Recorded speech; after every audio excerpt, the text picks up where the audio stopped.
Good evening. In South Vietnam today, a ghastly chapter was added to the pathos of war that has gripped that country for the past 30 years.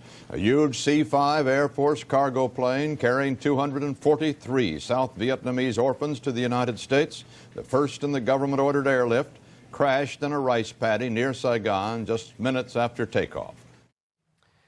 Walter Cronkite reported news of that plane crash on April 4th, 1975. Less than a month later, the capital city of Saigon was captured by the communist Viet Cong. By then, many more Vietnamese orphans had been flown out of their homeland, and now Barry Petersen tells us that some of those children, long since grown up, are coming home. This is holy ground, come by heart. They have come to remember that terrible day in that terrible war. Come by heart. Some of those put aboard the plane had been born only weeks ago. Most seemed to be between the ages of 2 and 8. There were pieces of wreckage scattered across a half a mile of rice paddy. Shirts, books, diapers, all too grotesque to describe further. Holy ground, come by heart. The crash killed 138 people. 78 of them were children. Holy ground, come by. As we read the names of our beloved dead, But orphans continued to be evacuated until the frantic end of the Vietnam War. In all, some 3,000 children came to the U.S. Like Toby Snyder, barely 6 pounds when she came to America. I have a real love for life, and I don't know if that has anything to do with it, but I am a survivor. I'm a fighter. And Stacy Meredith, given up by her mother when she was 2. As a child, you just don't understand how a parent could ever let you go. do not stand at my grave. And Sister Mary Nell Gage volunteered at the orphanages starting in 1973. one of the first things that I remember seeing was one of the little children reaching out from the crib and grabbing a cockroach to play with it. And I was horrified, but then, you know, pretty soon, this is the way it is. These are the cards that are dealt. The Vietnamese say hundreds of thousands of children were orphaned by the war. Of those who came to America, some had lost their parents, or they were children who had American fathers that Vietnamese families didn't want. But most babies came with no story. We had children who were found in the market, found on a bus, Just left. and then the police brought them. It wasn't just a moment in time, but we're bound forever. She thinks it's like a little village. Yeah. For 20 years now, Sister Mary Nell has been guiding orphans back to Vietnam and to the orphanages where they were babies. Nathan, what a pleasure. On this day in Loveland, Colorado, she's at a bon voyage party for Toby, now married with 3 sons. You, so good to see you. It is so nice. And soon on her way to Vietnam. I've always been curious of my roots. You know, I look around and most of my friends, they know where they're born. And I've just never been able to really know that. And so this trip to Vietnam will be as close as I can get to that. All she knows is that she was a 2-pound infant when she arrived at the orphanage. These few pieces of paper contain all the information she has about her beginnings. What emotions do you have when you look at this? This is you. Yeah, I mean, I think it's amazing and astonishing that any of us survived. I guess quite a few of us passed on. Uh-oh, I think it's all gone. Stacy Meredith also survived, but was haunted by not knowing her birth mother or why she was dropped off at an orphanage as a toddler. Her 19-year-old mother gave sparse details. Her name, that Stacy's father was an American soldier, that her family came from the Kanto region in Vietnam's Mekong Delta, but not why she gave up Stacy. There's a part of it that still hurts, and I miss her. I miss her terribly. Explain that to me. How do you miss someone that you certainly couldn't even remember? I miss the idea of having her in my life. The fact that she kept me for a couple years before she gave me up, to me, tells me that she loved me very much, and she tried. She did what she could.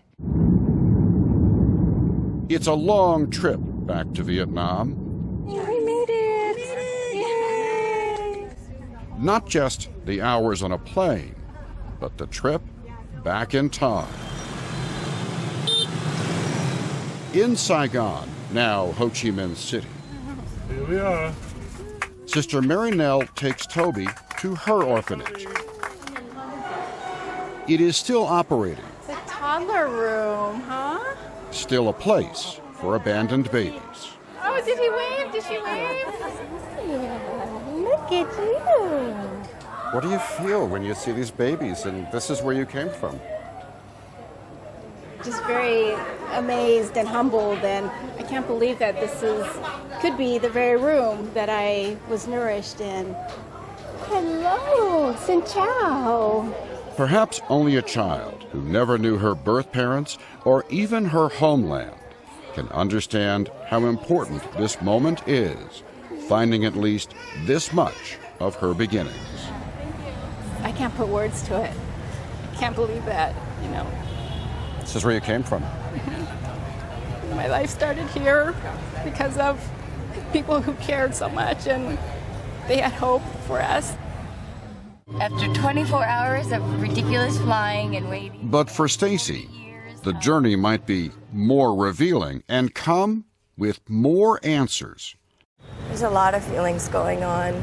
In Ho Chi Minh City, she connects with a Vietnamese TV network together with a man who's been tracking down the families of orphans and discovers they may have located hers.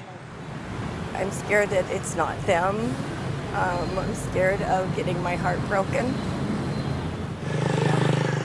To meet them, she and her husband Peter traveled to Can Tho, 100 miles to the south.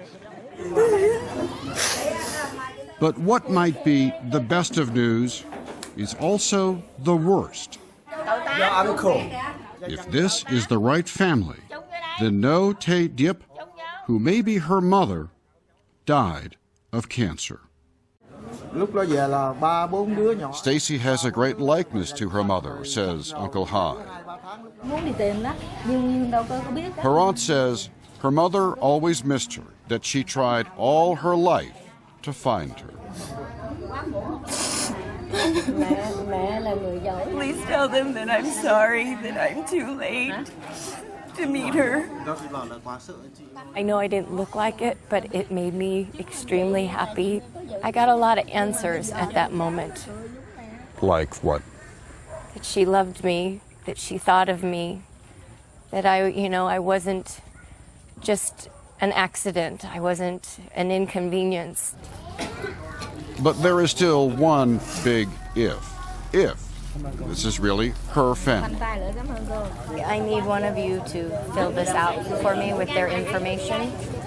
Stacy takes DNA samples from Uncle Hai and a man who may be her half-brother.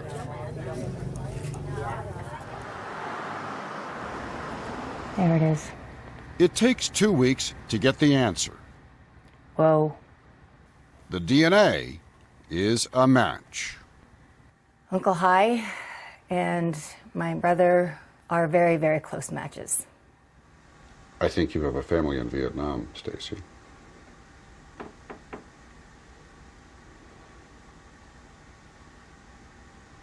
Wow. It's a moment she's been dreaming of for 40 years. In Vietnam, she went to the grave of the woman she now knows is her mother.